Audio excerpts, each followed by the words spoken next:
Dan, here at ICAST, there's so much new stuff. It's amazing. As I was coming in this morning, I got stopped at about 4 booths, and people said, "Let me show you this brand new deal." And you think, "Oh yeah, right, a brand new deal," but they were. I mean, just absolutely amazing stuff that everybody comes up with. But for I don't know, at least 40 years, well, more than 40 years, probably 50 years, I've been fishing with an old standard bait that's been around forever. It's a Blakemore Roadrunner.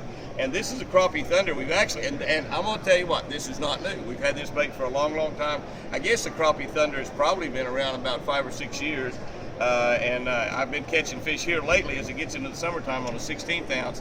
But even with the new stuff, us old guys, we're going to use what we've been catching them on forever. Absolutely, and, Absolutely. And the Crappie Thunder is one of them that you just absolutely catch fish anywhere. And I get asked all the time, if you were stranded out on a desert island and had just a little piece of water that you could fish and you had to make a living at, which would mean you had to catch fish to eat that night or you would starve to death, what bait would you have? Would you have a spinner bait? Would you have a plastic worm? Would you have a crankbait? And I said, there's only one bait I'd need, a Roadrunner. That's right. And I'd like to have a couple of them in case one of them I lost it. Absolutely. If we lost one of them, we Have a need to two-pack. make sure we could eat. That's right. That's right. That's right. But I'll tell you what, I also use some of the later models of this basic model as well.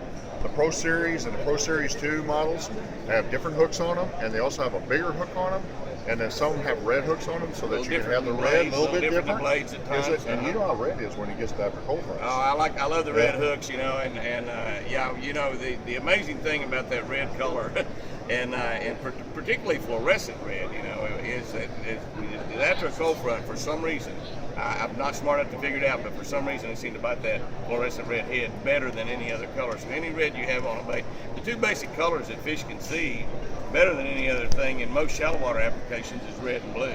Yes. And you add that fluorescence into it after a cold front, you got a dynamite. I have done it everywhere, Jimmy. When you first said that a long time ago, I took this guy's advice on that, and in the tournament trails and everything else, I go to that, and that works every time I've been someplace. Actually, Joe Hall and I figured that out accidentally on Lake Fort Gibson in Oklahoma probably 35 years ago.